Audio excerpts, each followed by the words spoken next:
What's up, everybody? It is that time of year for my top 10 best and worst movies I saw this year. There's been so many, I decided to split it up for top 10 movies I saw in the theater and ones I saw streaming. This particular one is the top 10 best and worst of movies I saw in the movie theater. In theaters this year, I saw a total of 98 films, just shy of 100. It would have been over 100 if my local theater actually got a couple of the movies I wanted to see. Bastards! This year I gave an unprecedented 17 movies an A+. So I'm going to just give a quick shout out to those 17 movies that did not make the top 10. Not making the top 10 are Furiosa, a Mad Max saga, A Quiet Place, Day 1, Godzilla -1 Color, Love Lies Bleeding, Ghost, Right Here, Right Now, Strange Darling, and Thelma. All fantastic movies, but not quite there to make the top 10. So the top 10, all A+. My bottom 10 there are 5 Fs that I gave out this year, and then 5 D-. Those round out the top 10, bottom 10, worst of the year. So let's just get started. Kicking things off for the worst is Sasquatch Sunset. That movie, I gave them points for creativity and just being different, which is why it didn't get an F. But the movie was just so out there and so head-scratching and so just kind of gross that I could not at all give it a good grade. Kicking things off for the best of the year is The Order, which is a semi-recent movie, came out beginning of December. Tells the true story of a splinter group of neo-Nazis kind of going off and doing their own thing, robbing banks, and trying to start like a big race war. And it was very compelling, edge of your seat, just greatness, and the acting, Nicholas Hoult, Jude Law, both of them just absolutely amazing in their roles. Next up for the worst is Megalopolis, which was Francis Ford Coppola's big return to the big screen, and it was a big mess. Visually stunning, absolutely visually stunning, which is why I didn't give it an F. But just the plot was so nonsensical. Like, the entire movie made zero sense. It's just like you're sitting there like this is happening, but then all of a sudden that's happening and that's happening, and you're like, what am I supposed to focus on here? The acting too, overall subpar, and that is with the absolutely amazing cast that Coppola brought together for this. Next up for the best is Terrifier 3,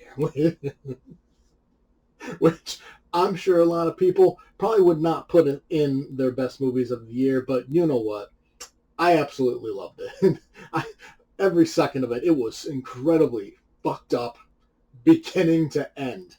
But Art the Clown has become the modern day slasher. Like, he is right up there with Jason Voorhees, Freddy Krueger, Michael Myers, Leatherface. Does he surpass them? Not necessarily. But just everything Art does is just glorious. And the attention to detail of how Damien Leone goes about the kills, is just a work of art. Now for the worst, Borderlands. This movie was just a mess. It was such a mess. And Cate Blanchett, our main star, just the second we meet her character to the second the movie ends, you can just tell she does not want to be there as an actress. She totally did this movie for a paycheck. She didn't give a shit. And I don't think anybody else did, really, especially the writer of the movie, because the movie is just ridiculous. And a movie that should have been at least fun wasn't fun. It was just boring and just dragged. And again, the acting was just so bad. And that's with Kate Blanchett, who didn't give a shit. Jack Black voicing a robot. Ariana Greenblatt, who has proven herself as a great actress the last couple of years. And Jamie Lee Curtis, an Oscar winner. Another Oscar winner. Kate Blanchett has one too. It's like they screwed this up. Eli Roth, stop with big budget. Stick to what you're good at. For the best, Heretic, which stars Hugh Grant as kind of a religious fanatic. And he wants to prove that miracles exist. And in come these two Mormon girls. He captures them, and he's trying basically to torture them to prove that miracles do exist.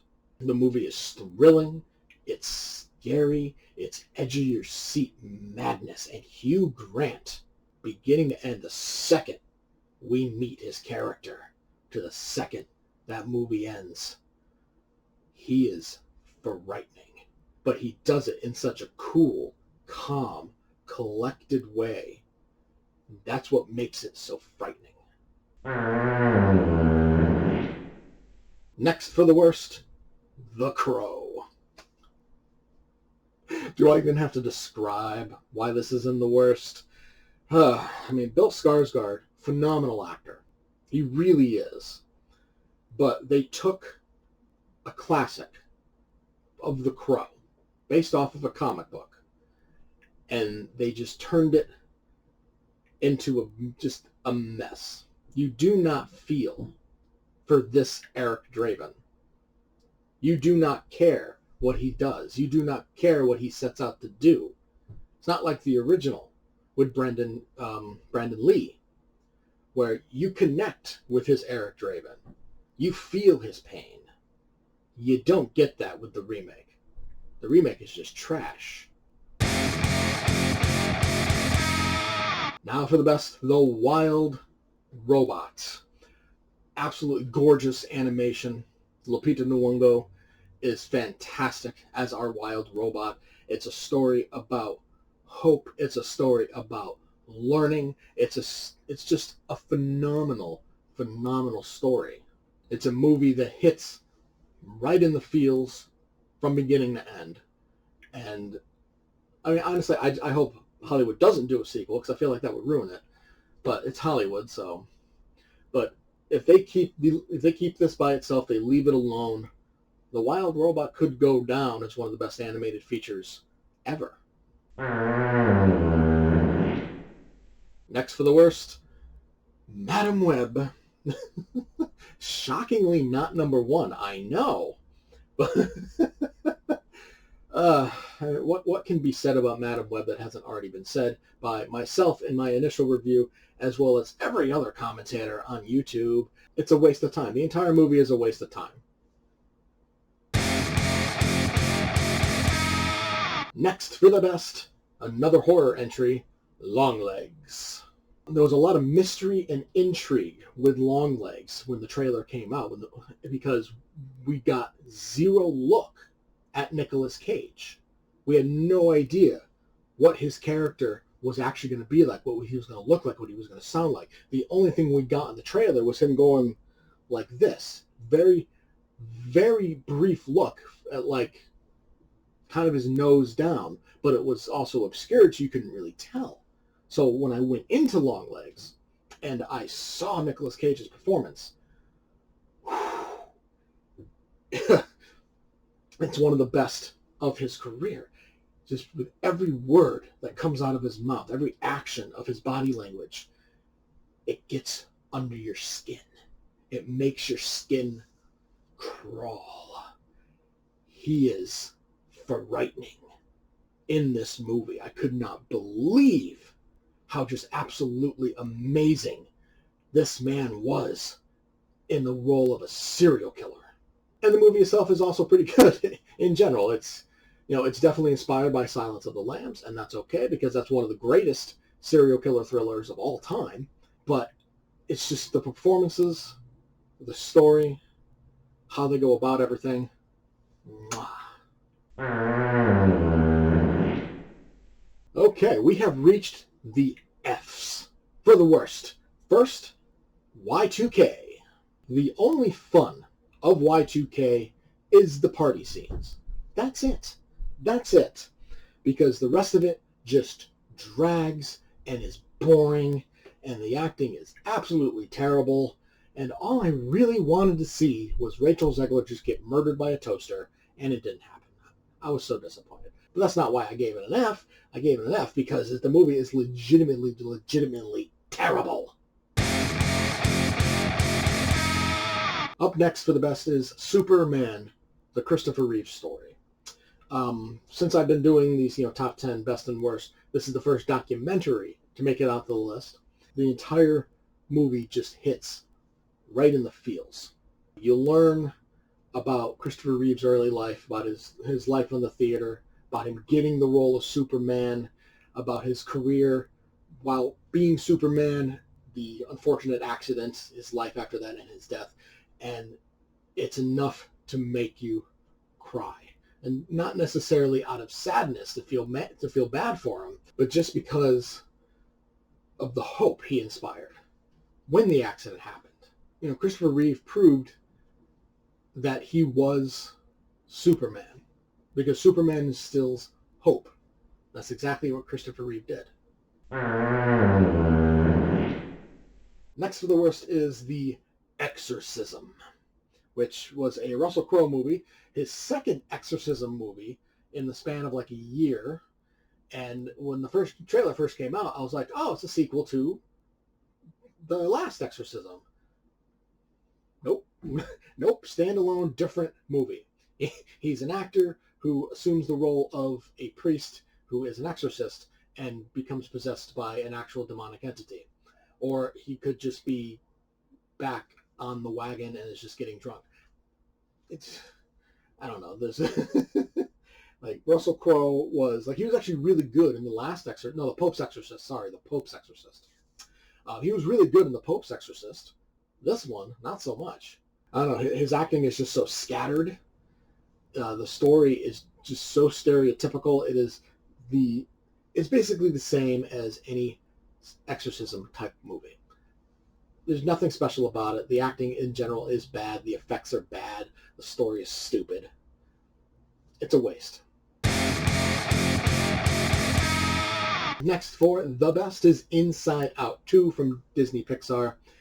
And one of the reasons I loved this movie so much is because of its absolutely perfect depiction of anxiety. As you get older, emotions run wild. You're getting new ones, some overpower others, and anxiety is a powerful emotion. I have it myself, so I know how it feels sometimes. But just to see how it was portrayed, especially towards the end when anxiety becomes like just a tornado of madness, like that's how it feels in the head of somebody with anxiety. And Maya Hawke voiced the character to perfection. It's probably, other than Toy Story 2, it's probably the best sequel to a Pixar movie.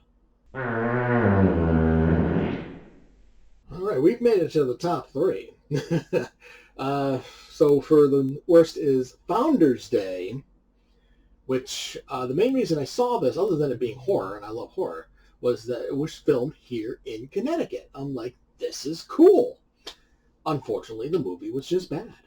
There was a masked killer dressed as a judge, killing people of the inner circle of 2 mayoral candidates on the town's 300th anniversary. And it's just so uninspired. The kills are lazy. The acting is atrocious. The story is just dumb. It's a stereotypical slasher that adds nothing new to the genre. For the best is Dune Part 2. I mean, it's a cinematic masterpiece. Visually gorgeous. It's absolutely stunning. The acting is amazing. Timothée Chalamet, Zendaya, the effects. The effects are out of this world. For the sandworms, oh my god. Just the effects in general. But just everything is just, whew, glorious. I can't wait for part 3. Number 2 for the worst goes to The Strangers Chapter 1. It added absolutely nothing new to the story. And it changed the most famous line. Why are you doing this? Because you were home. They changed it to, why are you doing this? Because you're here. Like, it's, to me, it just doesn't have the same impact. Add in that the acting is just so bad, like so bad, the decisions of the characters are just fucking stupid. This was an absolute waste of a remake. Like, it's a scary concept, people breaking into your house just wanting to kill you. That's scary as hell. But the way it was executed just makes the whole thing a waste of fucking time.